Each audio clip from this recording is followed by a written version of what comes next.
I carry a microphone, Bob. Somebody send me the primary date. Because HIV/AIDS has become the third leading cause of death among African Americans between the ages of 25 and 34. Even more surprising. August 2nd, I'm good again. Thank you. Cause of death for African American women between the ages of 25 and 34. The spread of HIV/AIDS is the single greatest health crisis currently confronting African Americans. Heck, we only got like 2 weeks in to register to vote. Hey, Carmen. What's up, Hicks? How many commercials we got? Just the last one. We got 10 seconds left. 10 seconds. Let's talk about sex. Want to talk about sex? Talk about condoms at freecondomsmemphis.org. She said, what happened to the blues? I know that's right. Coach Payton, put the blues back on. I got you some blues right here, Coach Payton. That's my kind of music. Rhythm and blues, bump that thing.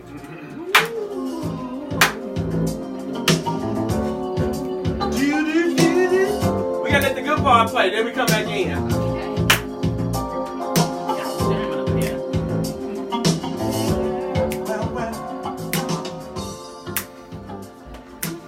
Keep it right there. It could be on. Keep it right there. And we're back on the smooth jam of KWAM 9 Talk Radio, Only Voice Radio Show, where we educate, empower, and enrich the communities, and we make babies off this song. Reproductive justice. With condoms. Okay. With condoms. Thank you. And it's time for Memphis designers and local boutiques to show off the beautiful spring collection. We got Bellamiso model and talent consultants have partnered with LT Presents again for an epic fashion show extravaganza. This is going to take place Sunday, March the 25th at the beautiful Rumble Room. We want you to come out and have a lovely, lovely time. The tickets are on sale right now for $15. And also you can get VIP for $35. The Rumble Room is located downtown at 303 South Main. This event is called Everybody is Beautiful, a curvy couture fashion show. So our guest, Cherisse Scott, you're going to tell us what caller for the winner to win tickets to this event. Oh, one of my favorite numbers is number 3. Number 3. That's so a the great third number. caller. The third caller, what's the telephone number, David? 901-260-5926 is the number. 901-260-5926. Third caller win 2 tickets to the Curvy Culture Fashion Show. All right, back to our question. guests. Mm-hmm. Let's talk about your great organization. Give the people a snippet, a quick synopsis of SisterReach. Absolutely. Well, SisterReach is a 501c3 nonprofit organization. We support the reproductive autonomy of women, teens of color, poor and rural folks, gender nonconforming people, and their families through a framework of reproductive justice. Absolutely. No, move yours back. Oh, I moved mine in. Oh, you good. Oh, okay. She don't credit this camera. Go ahead. Mm-hmm.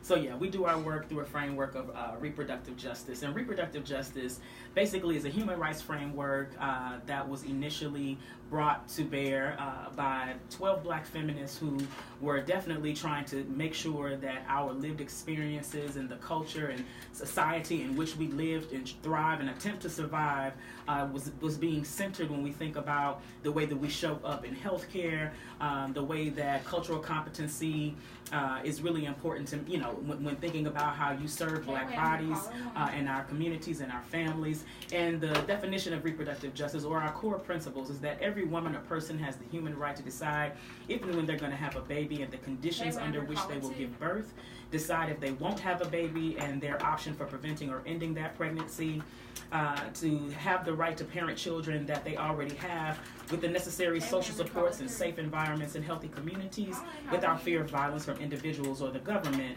And then we've added a core principle because of the type of work that we do with the faith community, which is the right to express sexuality and spirituality without violence or shame. So when we think about the sterilization and coercion that's going on, because I think it's also important to not just look at the sterilization practices, but also coercive practices that are happening right here in our city, throughout the state of Tennessee.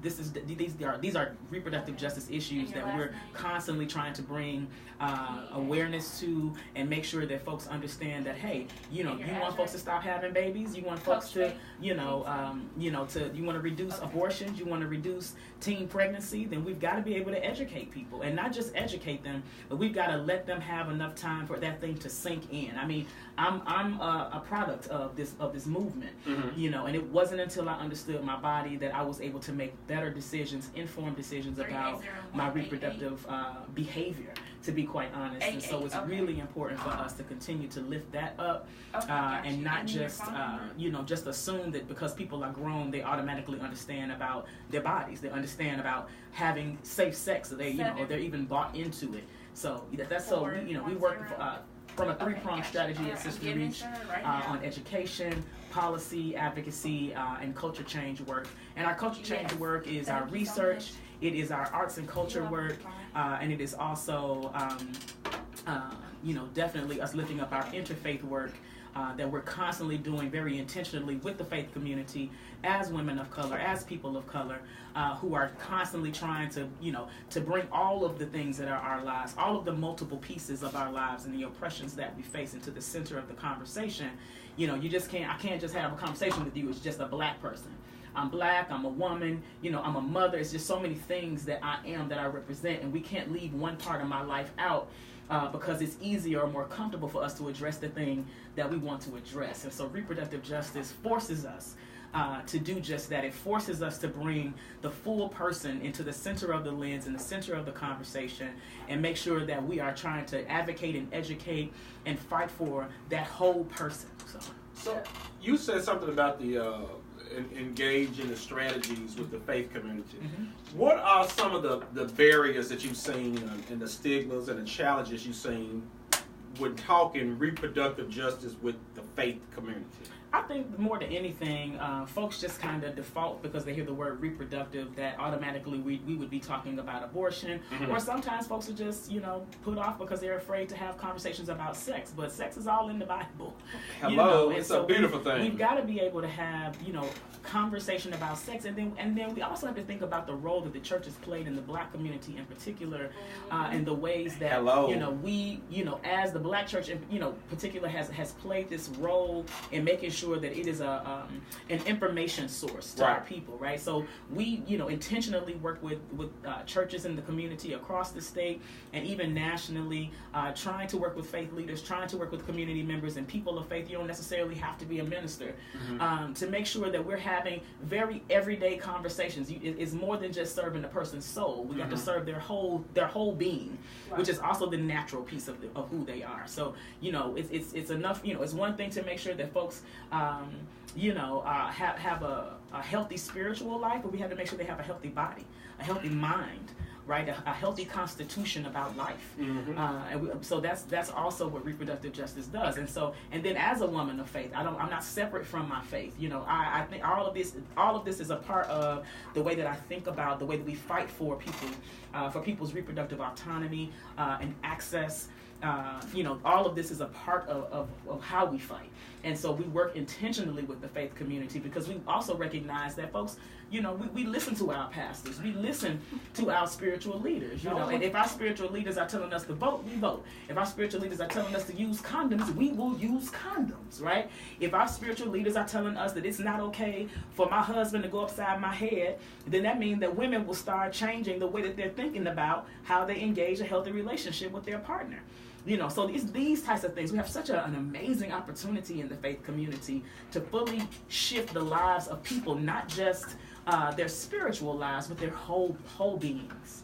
I think one thing interesting, especially about living in Tennessee, you know, the so-called Bible Belt, is how the hypocrisy from our legislature and the things and the bills that they sponsor, the bills that they fight against.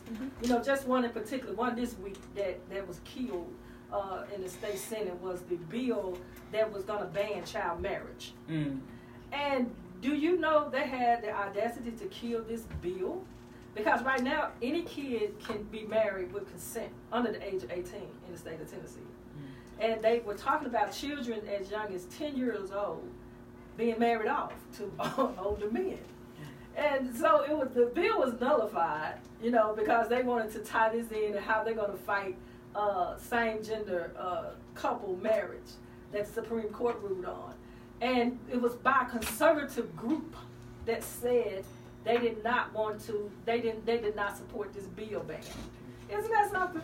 Well, hell, Look at the oxymoron of this group that came forward, the Family Action Council of Tennessee, a Christian-based advocacy group against same-sex marriage. Well, this is the same group that fought really hard to stop young people from having access to sex education in the state as well. You know why? Because they probably pedophile.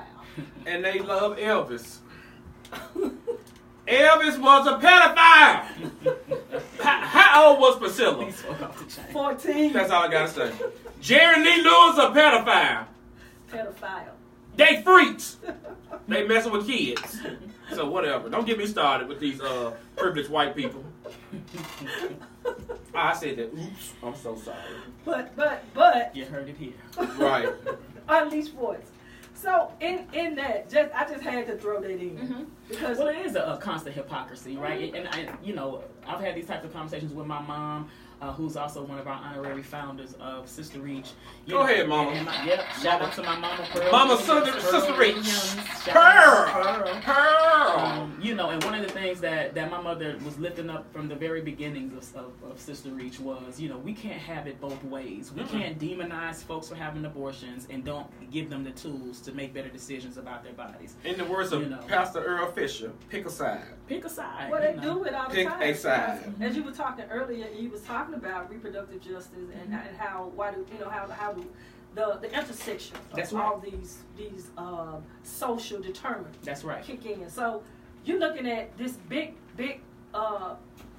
funding for opiate addictions, right? They want to build clinics and they want to have a safe place for them to come and use the drugs and administer drugs and supply the officers with this antidote to bring people back once they OD. But I've lost since the 80s and the late 70s relatives and close relatives for crack. That's crack right. epidemic. That's right. There's never been no concern about all the mothers with bringing babies, on drugs.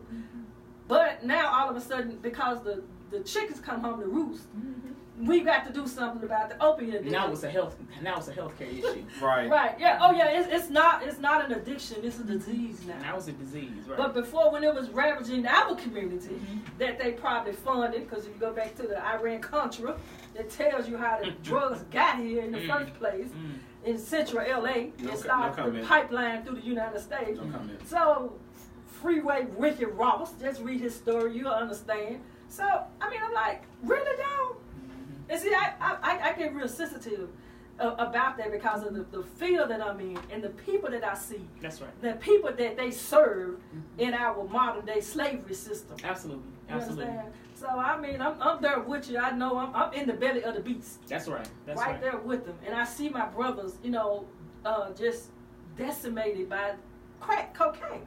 Now we got this new one that everybody's all up in arms about, and they want to do a lot for it. Why?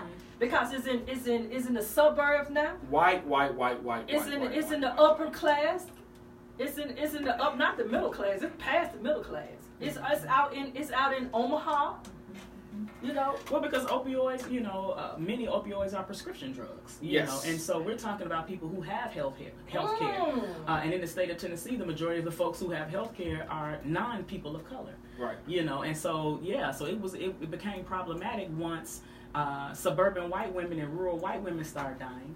Stay at home mom. Right. It became an issue then. It wasn't necessarily something that we were really trying to give attention to. So, shame on our state legislators for those who, want to blow up. And for me, I say this, we could talk about opioid addiction or we could just talk about systemic oppression. Hello. I'd rather talk about systemic oppression. Because let's talk about all of the things that perpetuate why people get high.